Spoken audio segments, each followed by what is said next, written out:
Hello everybody, welcome to Cal-Am Resorts Photography Workshops.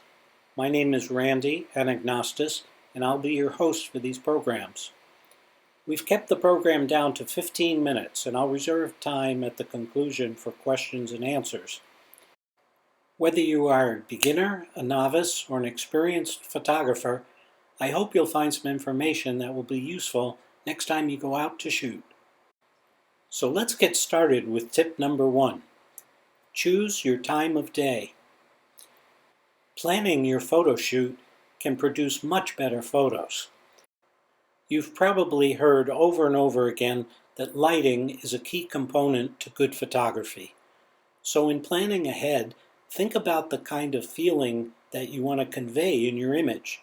Do you want to show those mountains in full daylight, bright sun, midday, or are you looking to convey a different kind of emotion with the evening shot that you want to take of a full moon? Every setting has different kind of lighting, and you have to determine ahead of time what kind of image you really want to be able to capture. Choose to get out and shoot in low light conditions, bright sun, or no light at all, and you'll find yourself improving your photography skills. Tip number 2. Handheld or tripod. The average photographer always carries their camera around in their hand, takes pictures all the time, and sometimes they get great pictures. A lot of times they'll get images that seem to be blurry or just not quite right. There is an advantage to using a tripod. Again, if you want to improve your skills, pick up an inexpensive tripod or a monopod and compare. Go out and take some pictures, hand hold the camera, see what kind of results you get, then try to take those exact same images using a tripod and see if you get a difference. If you really want to be fancy, you may even want to consider purchasing a remote shutter control device. It will virtually eliminate any camera shake. Tip number 3. ISO settings. What exactly does that mean? ISO actually stands for the International Organization of Standardization. Bit complicated, but you don't need to know that. Really what it means is the camera's sensitivity to light. Here is another challenge for you. Next time you go out to photograph, try changing the ISO settings. Start at 100, go to 400, 800, 1200. Different situations require a different ISO setting. The amount of speed of light coming into your camera. Sports, action, nighttime shots, a way to eliminate blur. You can have fun using the ISO settings just to create new kinds of images. We're ready for tip number 4, camera modes. You'll find on the following images a host of various menu items, as we call them, that allow you to control so many different aspects of your camera. I find that most people shoot in automatic mode. They've never even experimented with some of the other menu items. Several workshops could be dedicated just to explaining the various menu functions that most cameras have. But for today's purpose, let's just focus on shooting in automatic mode. I may suggest that you look into your camera's capability to shoot in landscape mode and find that setting. It will enhance your colors. Okay, tip number 5, single shot or bursts. Let me give you some explanation of the differences. Almost any camera today has the ability to do single shot photography or multiple burst images. You've probably experienced that even on your smartphones. You hold the shutter button down and it fires off a sequence of shots capturing the same thing so many frames per second. When it comes to landscape photography, I tend to recommend single shot photography, unless you're trying to capture movement. The point here is to learn the capability of your camera. How many frames per second can it capture images? That will be very useful depending on what kind of photography you're looking to do. We are halfway there, so here is tip number 6. Crop your shots first. Let me explain what that means. When you look through the lens of your camera and you see an image, you can immediately capture that entire image. However, when you get home and you look at it and really you just wanted to focus, let's say from this image above, on the rainbow and the cactus, now you're going to have to spend editing time cropping the image so that you can get it to look like the picture above.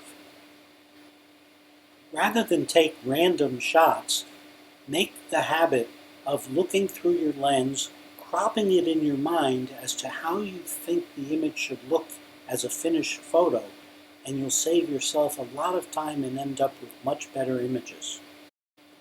Tip number 7, color versus black and white.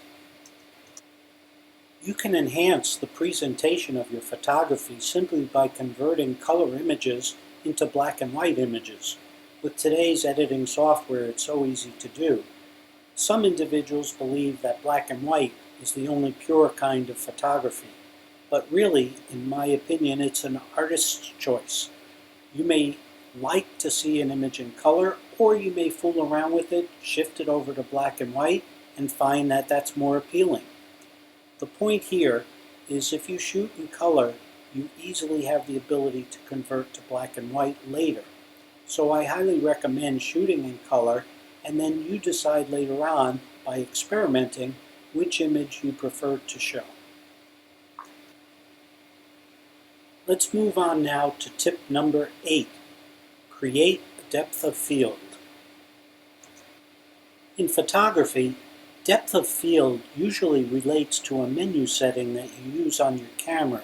It allows you to focus on the subject that's in the foreground with a little more blur added to the image that might be 20 feet behind, for instance.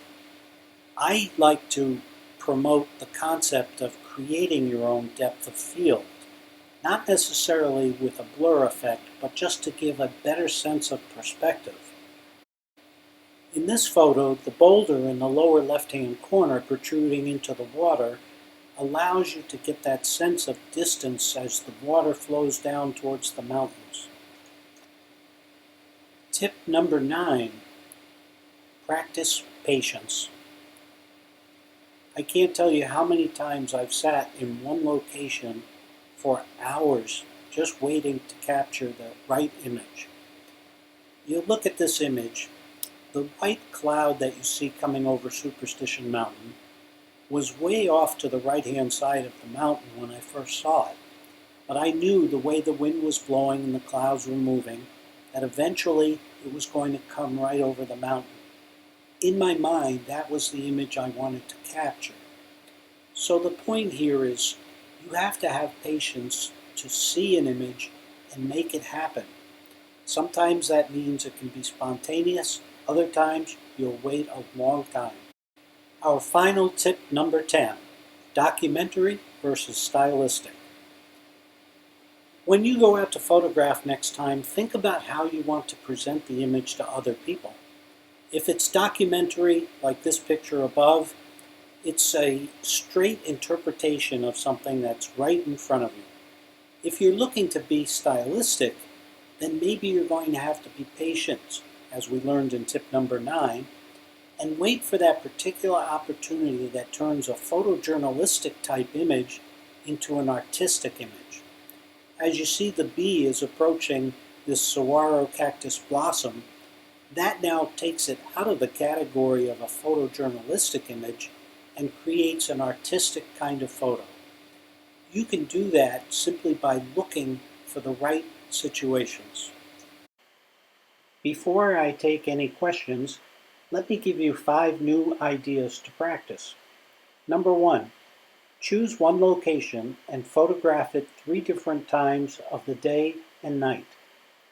Number 2, find one subject and photograph it from 3 different perspectives. Number 3, create a rule of thirds photo at a favorite location. That means you have something focused on the top 1/3 of your image, something in the middle, and something featured in the lower third. Number 4, Choose one subject and photograph it with flash and without flash. Number 5. Choose one subject and photograph it at 3 different ISO settings. Thank you for participating in the Cal-Am Resorts photography workshops. My name is Randy Anagnostis, and I hope you'll join us again in the future.